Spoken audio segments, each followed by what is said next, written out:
Hi, this is Brian Griffiths, the founder of Maryland Podcast Month. Maryland Podcast Month was founded in 2018 to draw attention to all of the great podcasts and podcasters here in Maryland. And during this time of social distancing, there is no better time to start learning more about locally produced podcasts. Shows like my podcast, Red Maryland Radio, Eye on Annapolis, the Conduit Street Podcast, JB's Drive-In Podcast, the Maryland Crabs, Quality Time, the Society Fringe Players, and more are still putting out fresh content. Visit MarylandPodcastMonth.com to learn more about these great Maryland podcasts. That's MarylandPodcastMonth.com. And we thank you for your support of local content.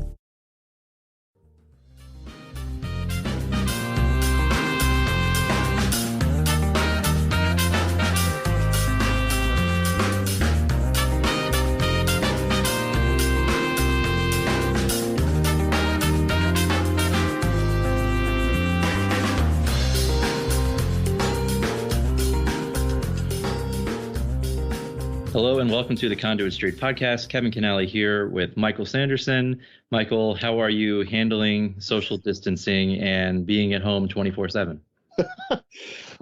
Kevin, I'm feeling a lot of distance, to be honest. I sort of miss the hustle and bustle of Annapolis and the closeout of the legislative session and everything that comes with it. Miss seeing you and all of our colleagues at MACO. So I think everybody's going through the same sort of thing. I'm sure you are too. I definitely am, and I agree with you. It's hard to transition from that hustle and bustle to just being at home, but hopefully we will get through this. We will get through this, but hopefully it's sooner than later.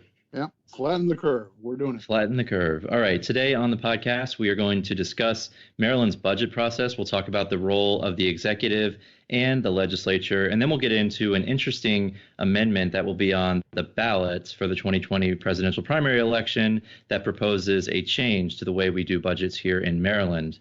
So, Michael, first of all, it is budget season. Let's talk a little bit about that, and we'll finish this episode with that ballot question. But, talk a little bit about how Maryland does our budget, and we are certainly unique when it comes to other states. Yeah. So, it's budget season right now. All the governments in Maryland work on a fiscal year that starts on July 1st for reasons that I can't explain to a lay audience. But for whatever reason, we all do a fiscal year that's July 1 to June 30th, which means springtime is the time that governments are sitting down to plot out the finances for the year ahead. Right. The General Assembly just worked through their budget plan and finished that up as among the last things they did during the legislative session. And now counties and municipal governments are doing the same thing to sit down and figure out what are we going to do fiscally for the next year.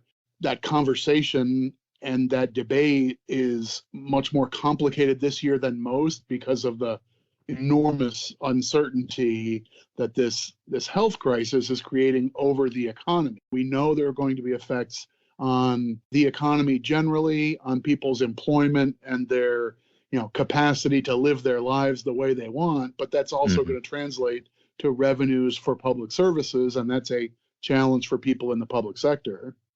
Right. Right now, if you're doing a budget, like you said, they're in the final phase, you're having to spend a lot of extra money for fiscal 20 to deal with this public health crisis, obviously. And then looking ahead to 21, if you're trying to project revenues, that's a really tough job right now. The state is certainly going to take a hit when it comes to sales tax and income tax, no doubt.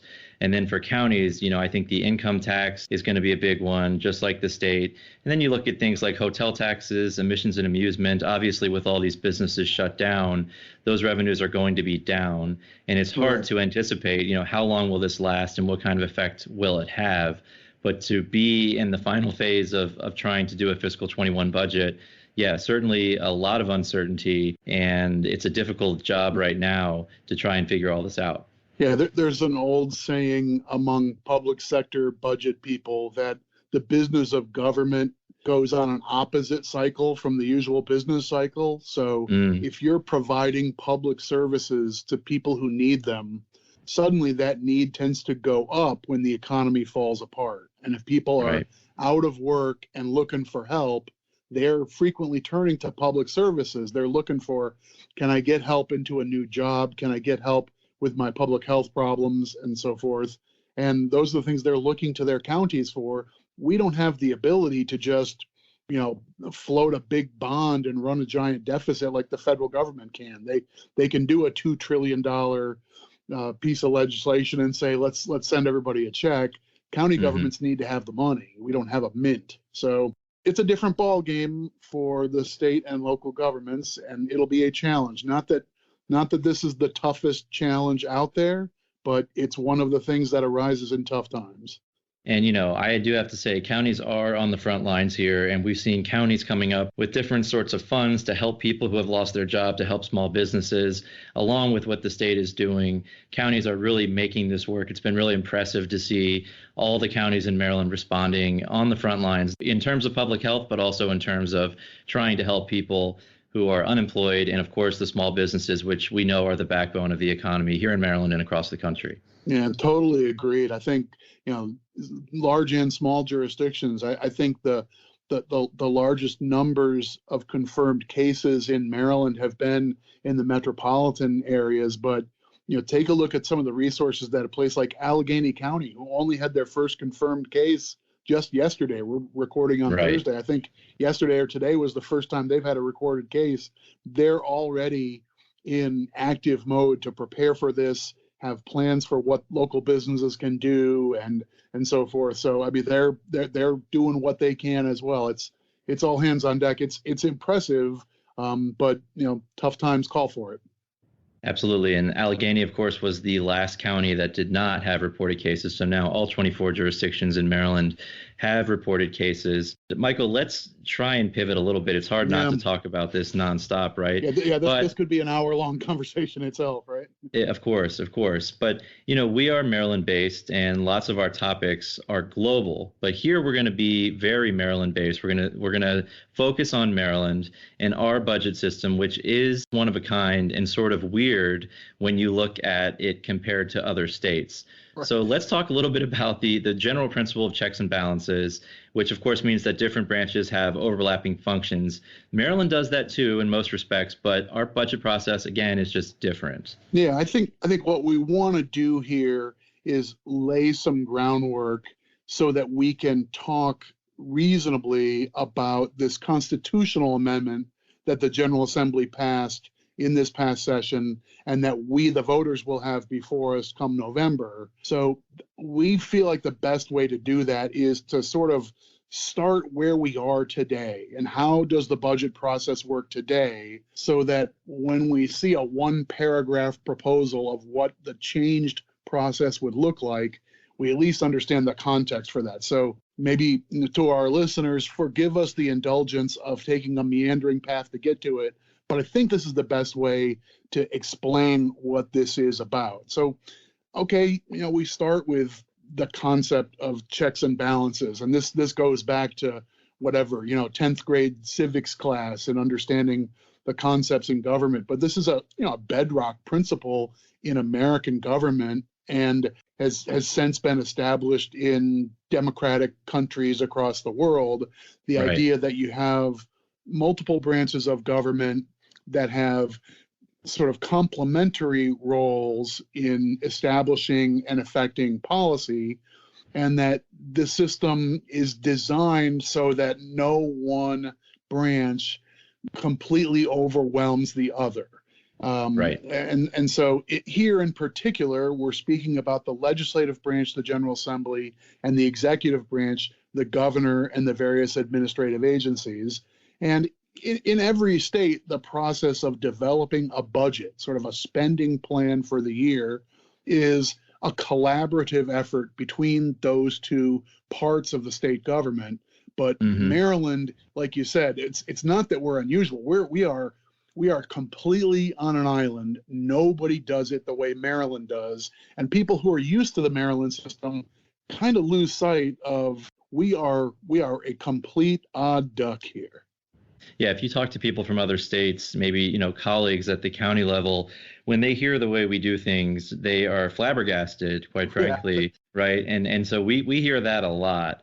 But when we're looking, the immediate budget, the executive budget, Michael, that's proposed to the General Assembly, only the governor puts money into the budget, and the General Assembly's role there is very limited. Right. So each winter time, January through April is when the General Assembly convenes, and the governor proposes a budget for the coming fiscal year in January.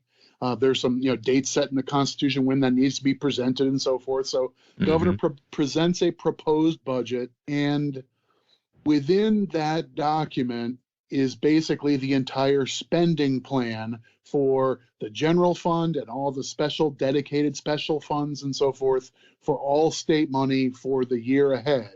And the governor's spending plan is basically, I don't know, even in the most aggressive and rigorous and controversial budget years, the governor's spending plan is probably 95% upheld by the General Assembly by the end of all of its process. That here, what the governor proposes is a very, very important starting point, very different from other places, including the federal government. So, the idea that the governor starts the conversation in every state, that's true, but here really, really defines the conversation. And you're phrasing that the governor is the only one who can put spending into the budget. That's really the key idea. The General Assembly can't say, governor didn't fund this, but we want to, let's put the money in.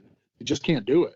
Right. And so you mentioned, the federal government. And so, the presidential budget is a starting point, but really it doesn't matter very much, right? Because Congress shapes the budget. Congress does the spending bills. So while it does start the process, it's really not important in terms of what Congress can and can't do.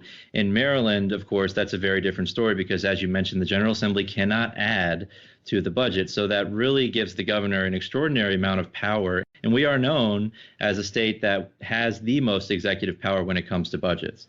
I think on fiscal issues, the Maryland governor is, by everybody's reckoning, the Maryland governor is the most powerful governor among the 50 states. I don't think there's much debate about that.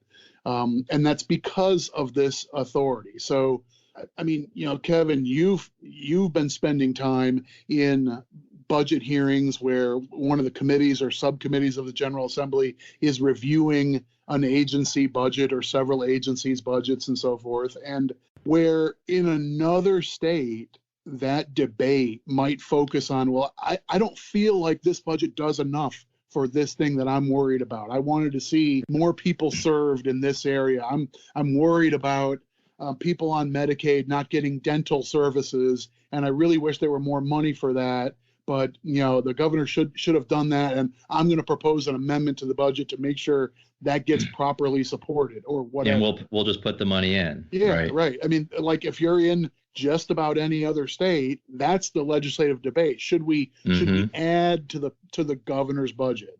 Here in Maryland, that's not on the table at all.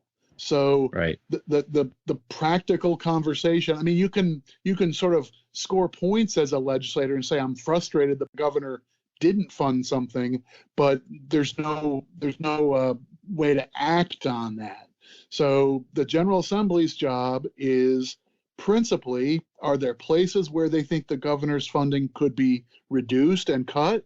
Or, to a lesser extent, and this stuff is important but not really sexy, from time to time, the legislature can restrict funds. They can say, well, this $5 million program can only really be used for these 4 purposes, or you can't have the second half of the money until you give us a report and explain what you did about this thing that your last audit revealed, or that kind of stuff.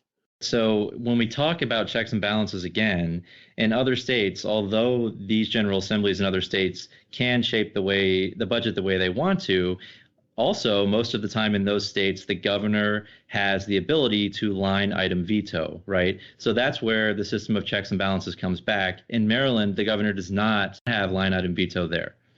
So in the idea of a give and a take between the two principal branches of government here, the legislative and executive branch, an ordinary bill, the legislature passes a bill, and then the governor gets a chance to review it. And if the governor wants to veto it, the legislature has to have a super majority to override the veto. And that's a deliberate sort of check on the legislative authority that the governor can step in and say, I disagree with this. That process doesn't exist in Maryland on the budget. So if you think it through on the operating budget, what we call the budget, the annual spending plan comes from the governor. And every item where money is being spent was something that the governor put into the bill. So the legislature may have cut something back or may have said we want to report before money gets spent. But by the time they're done with it, there's still no spending proposal there that didn't come from the governor. And so in Maryland, the governor's done. Once the legislature passes it, the House and the Senate have passed the same version of the bill becomes law as soon as it is passed by the House and Senate, and it's enacted right then. It's automatic. So just to review what the General Assembly in Maryland cannot do, they cannot add, and they also cannot move money around. Now, that's a big deal, right? We mentioned you can't just say, let's add $5 million, but they also can't say, let's cut $5 million from over here in item X and place this and use the same $5 million in some new item Y. They can't do that either. And that's a big deal. Now, what they can do, you mentioned, is they can cut and then fence off money that they want the governor to spend in a particular place. What they can also do is mandate spending, right? They can do that for the next year and years. They can say, you must put this money in the budget for this program or for this item. And that, in a way, is another check moving forward. You sort of restrict what the governor has to do. So you have this big pot of money, but then these items have to be funded, right? So the governor still has money that he can put into the budget for whatever he or she wants to do, but the General Assembly can say, moving forward, you have to put this amount of money in for this item. Right. So one way to think of it is there's a short game and a long game. And the short game is this year's budget. In the 2020 legislative session, there's a debate about one bill for the 1 year spending plan for just FY 2021. Okay, you have that debate, and that's the bill that's subject to all these special rules. The only spending that's in it is what comes from the governor. The legislature can cut, they can restrict, but they can't add, and then it's automatically passed. The governor doesn't get another bite at the apple. So in the short game, most people would say, wow, that's an extraordinarily powerful governor. On fiscal issues, your governor really runs the show. When you shift from the short game to the long game and you say, well, in 2020, the legislature can, however, require that something has to be in the governor's budget in FY22 or in FY25 or in each of the next 10 years, like the big Kerwin spending bill and so forth. The legislature can do that by law, and that's where the legislature has their opportunity to put a stamp on the state's fiscal priorities. Okay, so budget-wise, Maryland governor is number one, and I think we should go ahead and take a break there. And we sort of got into this a little bit, but let's talk on the back half about where the General Assembly has the ability to make its mark. And then, of course, we will get into this constitutional amendment question that will be on the ballot, all that and more after the break.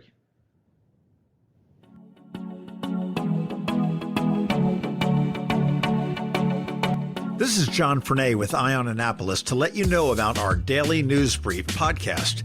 If you want to keep up on Annapolis area local news, local weather, and local events, check us out. We produce episodes every Monday through Friday at 7 a.m. and deliver them right to your phone or computer for free. You can also catch them on our Facebook page, All Annapolis, or under the podcast category at eyeonannapolis.net. You can even ask Alexa to play it for you. So, if you want to keep up to speed on Mayor Buckley, County Executive Pittman, Navy football, maybe you're looking for a weekend thing to do, or if you just want to catch the hyper-local weather, give a listen to the Eye on Annapolis Daily News Brief. We'll see you tomorrow morning. Welcome back to the Conduit Street Podcast. Kevin Kinnally back here with Michael Sanderson. Michael, the first half of this episode, we focused on Maryland's budget process and why it lends itself to the governor being the most powerful when it comes to the budget. And every state recognizes, I think, that Maryland, the executive, is extremely powerful and has the most power when it comes to spending. We call it the executive budget process. And other states, they say, Maryland has this one-of-a-kind thing. It's an executive budget. So other places would consider their process more of a legislative budget, that the governor proposes something, the legislature massages it in every direction it wants to, and the final product is really a legislative product. Here, the governor really has the stamp. Okay, so where the General Assembly can make its mark, though, before we took a break, we talked about mandating items in the budget moving forward. So next year, the General Assembly could say, you have to put this much in for this formula, this priority, etc. Give us some specifics, though, on that, Michael, because it is important what they can and they can't do when it comes to mandating spending. Yeah, so this is ultimately the way that the legislature can affect its own fiscal priorities, not so much in the budget they're considering at the moment, but they can basically say, in future years, when the governor at that time presents us a budget, we want to see this item in it. So they can pass a bill saying, we think vehicle theft has been a big problem, and we want to make sure there are grants available so that our local police departments can get assistance, stopping that problem. We want to see at least $2 million a year into a vehicle theft prevention fund to be used for grants around the state, so our frontline law enforcement officers have better tools and better technology to stop that problem. You pass a bill, the governor has an opportunity to sign or veto that bill, but once it becomes law, then that's a requirement that each governor has to do, in that case, $2 million or whatnot. It is kind of interesting that we've had a little back and forth about what constitutes a true mandate on the governor. And this actually dates back to the last big school spending bill, the Thornton legislation from almost 20 years ago, where there was a particular component in what was a big, complicated school funding bill. Probably not quite as complicated as the Kerwin stuff, but a big deal at the time. And it had one particular component that basically said the governor shall fund this program, and we'll figure out the details on how the formula will work a couple of years later. And ultimately, the attorney general said, you've got to be specific. If you want to tie the governor's hands, you either have to have a specific dollar amount or a very specific formula that determines how you calculate the correct dollar amount. But you can't just say, fund this program adequately, or do this fully, or make sure you do enough to do X, Y, and Z. All those things that are kind of soft mandates don't really have the same force of law as fund $2 million. Right. So get a specific number. Don't just say fund this at an appropriate level. That's not going to work. That's not going to hold up. And as you mentioned, Thornton, this is really the way that the General Assembly is able to guide their priorities for school funding, right? They put things into law that say in a future year's budget, the governor shall fund X, Y, Z, and then in the next year's budget, X, Y, Z. And it may be a formula that continues to grow each year, or it may be specific dollar amounts, but that's really the way, again, back to checks and balances, that the General Assembly is able to put their stamp on priorities moving forward. Yep. And that applies to education. It applies to public safety issues. We've seen year after year, there all sorts of programs are funded through legislative formulas. Mm-hmm. So, we saw this year a little bit of debate about the formula funding for community colleges. Okay, relatively big issue, right? We want to make sure people have the training they need to move ahead in the economy and so forth. Anyway, there's lots of different programs like that, and the legislature has said, rather than this being a completely discretionary item that a given governor can come along and just slash, we'd rather have this be predictable and phased in up to a certain number or something along those lines. So we'll put it into a funding formula. Sometimes those have, we want to get to an endpoint over some stretch of time, that sort of thing. Right. All those things are in formulas. And if the governor wants to do something other than that, the governor needs to come back to the legislature and say, I want an exception to your statutory rule. That's where we see budget reconciliation bills and so forth. And of course, Michael, like clockwork, every Maryland governor from either party, doesn't matter, they take a lot of time to complain about a large share of their budget is mandated by the General Assembly, and thus they don't have as much discretion as people like to think. Yeah. And we've seen at least the last two governors, I think, introduce legislation to relax those mandates that are required by statute in one way or another, either as a function of tough economic times, or they don't like the policy generally and they want to cut those provisions across the board, right? Right. So if you think of this as a bit of a tennis match where you go back and forth, and well, now the governor gets all the authority in introducing the budget. Well, now the legislature can restrict funds and can cut money out and so forth. Oh, the governor, but the governor is the only one who can put the money in, so the governor's really the one with the force. Oh, but long term, the legislature can require anything they want. They can put all this stuff into law, and they can just require stuff by formula. Now it sounds like the legislature has the upper hand. Well, the governor comes back and says, the last two governors have both been pretty aggressive, using the bully pulpit and saying to the public, you think this is my budget, but look, 83 cents of the dollar of everything that I'm putting in the budget is there because I have to. The legislature makes me spend this money, and we have a spending problem in this state, and it's a function of the legislature, not the governor. It's a fair debate to have, in my opinion. I think, the notion that would you want to have the governor be able to just cut school funding by a third in a given year? Does that make sense? It's not like we're the only state that does funding formulas for things. Right. So having predictability for some of our major functions makes sense. There are a few things that are not by formulas, but they're basically entitlement programs. So under state law, if you have a certain income, you're entitled to Medicaid, and you're entitled to health care through the Medicaid program. If you walk in the door and ask for it, you get it. So that's sort of an entitlement program that drives its own spending. It's not really a discretionary item. We don't stop telling people you get Medicaid coverage because we're out of money. And you can understand why the General Assembly is reluctant to accept those proposals, right, to do away with the mandated spending moving forward, because they're already arguably the weakest legislature in the country. And if they didn't have the ability to say you're going to fund XYZ in future years' budgets, that would make them virtually irrelevant for fiscal matters, at least, right?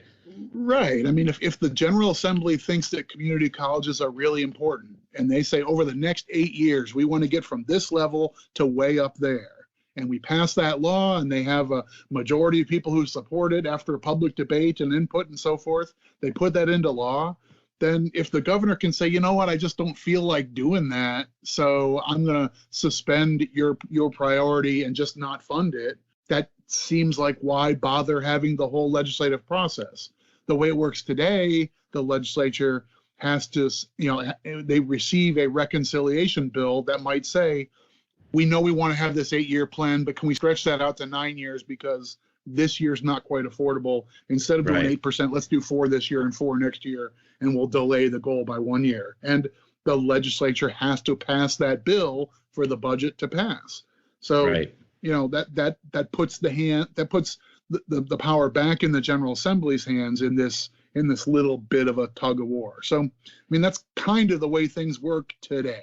Okay, so basically, before we get into the amendment, where we stand as a brief recap, the governor has very broad power. The legislature has very narrow authority to cut and restrict, and the budget of the moment is mostly an executive function. In future years, the legislature can exert their priorities, but the budget does not necessarily need to include those priorities at the end of the process. There are processes to reconcile mandates, et cetera, into what is affordable, but that's where we stand today. Right. And that brings us to the issue of the moment, Michael, which is this time for a change here in Maryland? I think our budget process, the way we do things now, goes back to the early 1900s. And there have been more bills than 100 years old. More than 100. And a number of our counties have built a budget process that is a similar, sort of a parallel executive budget process where the county executive's budget is the default, and that the county councils, in some of our charter counties, we basically have the parallel structure. We follow the same model. And we've seen bills over the years, Michael, that would change the budget process here in Maryland. We've seen these bills be proposed. It would require a constitutional amendment, but this year the bill was back.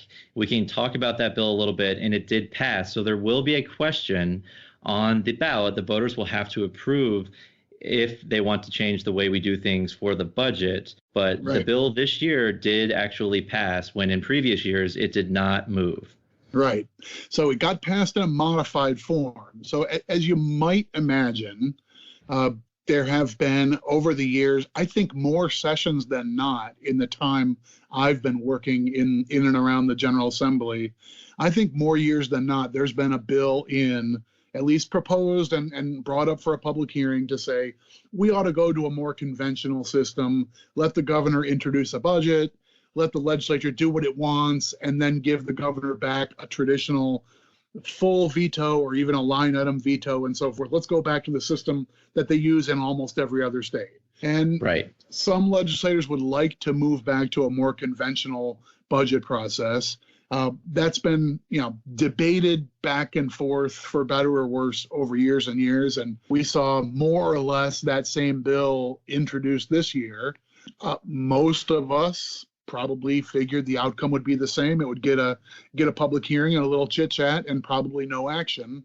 Then it seemed like sort of, a novel compromise started to emerge in the latter part of this already abridged session, and the bill got life late. So it definitely got life late. It passed out of the Senate. And as we all know, this was an abbreviated session. It was an extraordinary session because you weren't able to go in and testify publicly after a certain date. They had to lock down the House and the Senate buildings for fear of the COVID-19 virus spreading throughout the General Assembly. So it was odd in that respect anyway. But Michael, this bill did pop out of the Senate toward the end of session, right?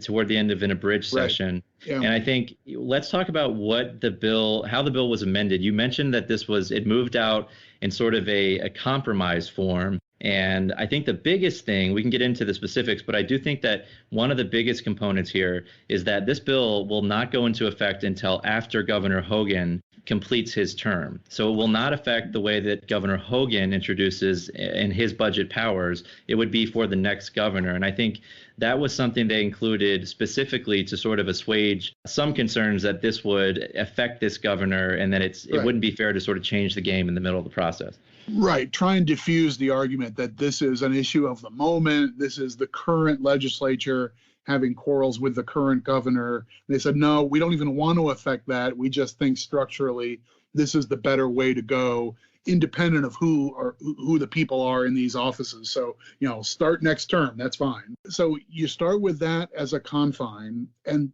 then if the central idea of moving from an executive budget where the legislature can only cut, if the central idea was let the legislature add money to the budget, just say, let's spend more on X and Y and Z, even though the governor didn't want to. The big break on this bill that moved it from a dead bill to a live bill was when supporters said, well, what if we get rid of the idea of just adding overall spending, right? And we just have a debate about whether the legislature can rearrange priorities within the spending amounts that the governor has proposed. So the governor would still create the cap in terms of what the budget can be, the operating budget, but then the General Assembly can move money around within the confines of that cap that is proposed by the governor. Right. So that's the idea that brought this bill back into having a chance to pass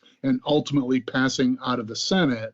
The idea that the spending level would still be within the constraints that were set by the governor, but the legislature could redirect money. So we can cut $5 million out of this program and move it to a separate program. I think it's a very significant change that if the budget is a way to express priorities, right? And I think that's ultimately what budget is these are the things that we value the most. One of the things you're talking about is the overall level of spending and the resources you're willing to raise to support it. That's one decision. But then where do you put the money? How much of it goes into public safety versus education versus environment versus health and so forth.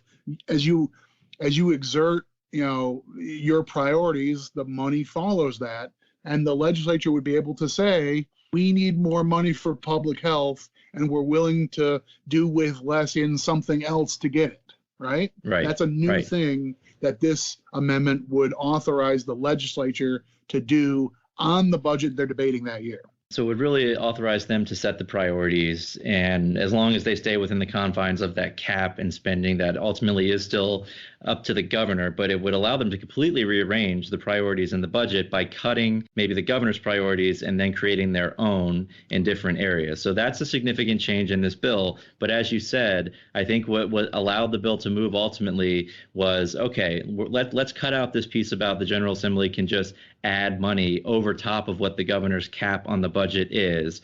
Let's get rid of that. And this becomes a little bit more palatable when we start talking about redirecting money within the budget for the current year. That made it move. I mean, I guess one way of thinking of it is if there were two philosophical objections to the original bill, one person saying, I just want the executive branch to make the decisions on how we spend money, then you don't like the bill as proposed.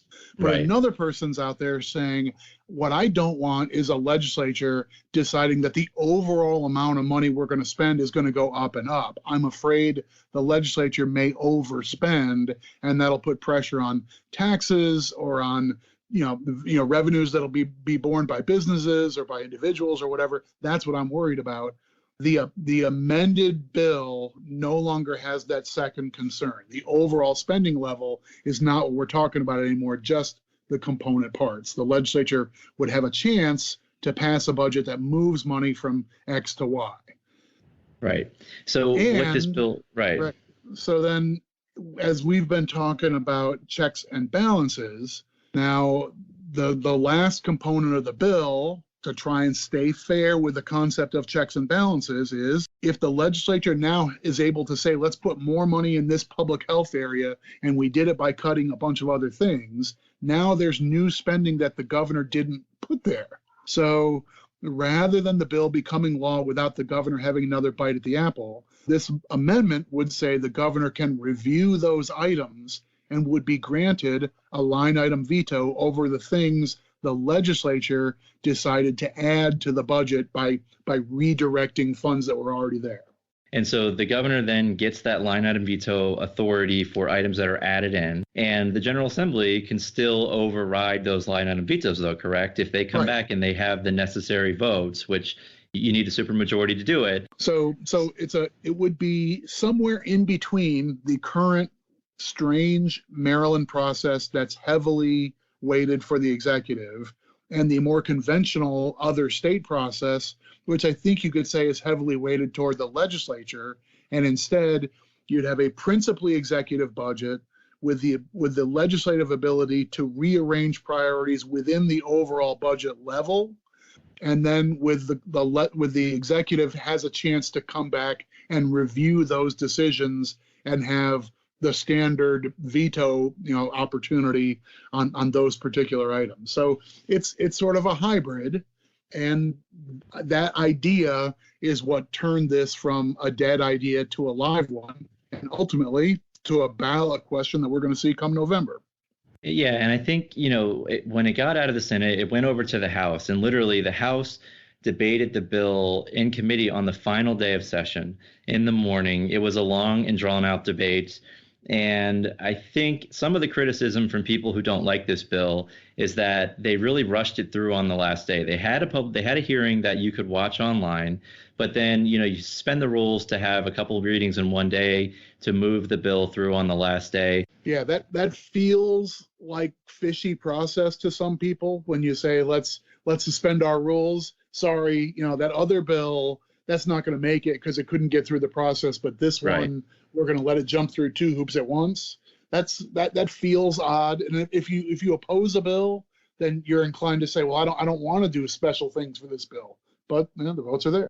Right. And again, they did that with a lot of bills. I mean, it's pretty standard, as session is about to wrap up. But obviously, this is a bill The opponents would say, we've seen this introduced many times before. We've never passed it. We shouldn't be rushing it through on the last day of session. Nonetheless, it did pass through the General Assembly. The governor cannot veto this bill because it is a constitutional amendment question, right? So the bill will be on the ballot. Michael, I guess what we should wrap here with is, first of all, when voters look at this amendment, we can talk about the exact language because I know that there's been some discussion about that as well.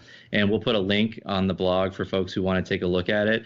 But basically, the question is that you'd be asked on the ballot to authorize the General Assembly to increase, diminish, or add items in the annual budget bill in order to enact a balanced state operating budget. Again, this goes into effect in fiscal 24 and each year thereafter. And then it also goes on to say the governor will have that authority to line item veto, and the General Assembly may not exceed the total proposed appropriations as submitted by the governor. I think some people are going to look at this question and, always when it comes to how do you word questions on a ballot when you're talking about a constitutional amendment, it becomes a debate in itself. But I don't know. I guess you could say whatever you wanted to about how they worded this and what it's going to mean to the average voter on Election Day. All right. It's a peculiar thing that the traditional path for a constitutional amendment in Maryland is the legislature drafts the wording for the Constitution and then hands that legislation to the Secretary of State, who drafts the wording that will appear on the ballot for voters to see. I mean, the theory being, like 7 paragraphs of legalese, and this word is stricken and this word is increased and blah blah. That's too tedious for voters to really process. So let's have the Secretary of State synthesize what the amendment is meant to do. You write that in 3 or 4 plain sentences, and that's the ballot question.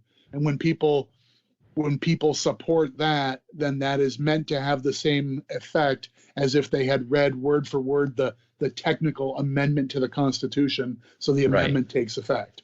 Anyhow, that's how we've always done it. We've taken a turn of late with the legislature pre-writing the language that would appear on the ballot. We'll see how that plays out. But ultimately, the reason we wanted to give the explanation of the Maryland process today is what we're changing from and toward kind of needed that context. We're on an island, and this amendment would bring us maybe, onto the causeway back to the mainland, but not even all the way back to where other states are. Right. So let's wrap here. I want to get your thoughts on what do you expect to happen differently if this is passed by Maryland voters this fall? Of course, again, with the caveat that this bill would not take effect, this amendment would not take effect until 2024, which would be when the next governor comes into power in Maryland. So it wouldn't take immediate effect. But what are the practical nuts and bolts changes you'd expect if this does get passed? I don't know. I mean, I've done policy work in Maryland for times when we've had a partisan split between the legislative and executive branch, and times when the partisanship has been the same. And there are always differences of opinion or differences of priorities between the governor and legislative leaders.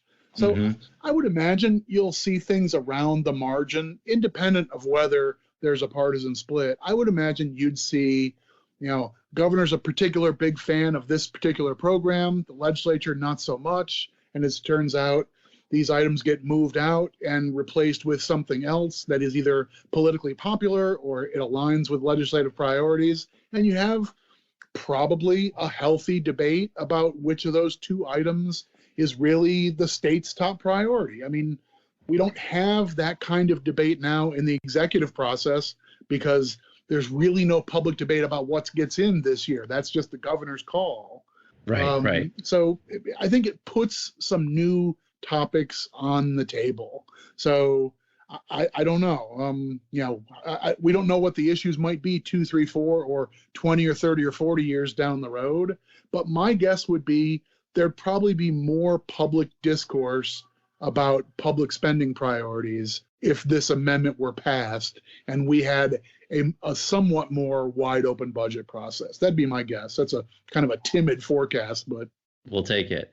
All right, so we can leave it there for this week. Of course, we hope you enjoyed our bonus episode earlier this week. And Michael, I think we're planning on doing another bonus episode early next week. So trying to keep folks in the loop, trying to explore different policy areas a little bit more in depth. I think that's going to work out pretty well. I think we can take advantage of the time and space that we've got to try and fill some time for our listeners. There's plenty of policy out there, even if there are not meetings being convened and votes being tallied and so forth. There's still an awful lot going on out there at the federal level, state and local level. We're interested in all of it. And you and I sat down to game plan, well, what are we going to do for our next 4 or 5 weeks worth of podcasts? And we came up with 12 things we wanted to talk about. Right. It feels okay, maybe we can do double time for a while. So I think having Walter Olson and talk about issues of liberty in times of crisis earlier this week was a really good sort of a different lane for us. But I like that conversation, and I want to do more stuff in that general flavor. Yeah, and it certainly was timely as well. Yeah. And please bear with us as we are social distancing. We're doing this all over the internet. So, we don't have studio quality, but we hope that it's good enough. If you enjoy the podcast, please go ahead and subscribe. Go ahead and like it. And you can also follow us on social media, Twitter, Facebook, and of course, the Conduit Street blog. But until early next week, Michael and Kevin signing off, and we will talk to you soon.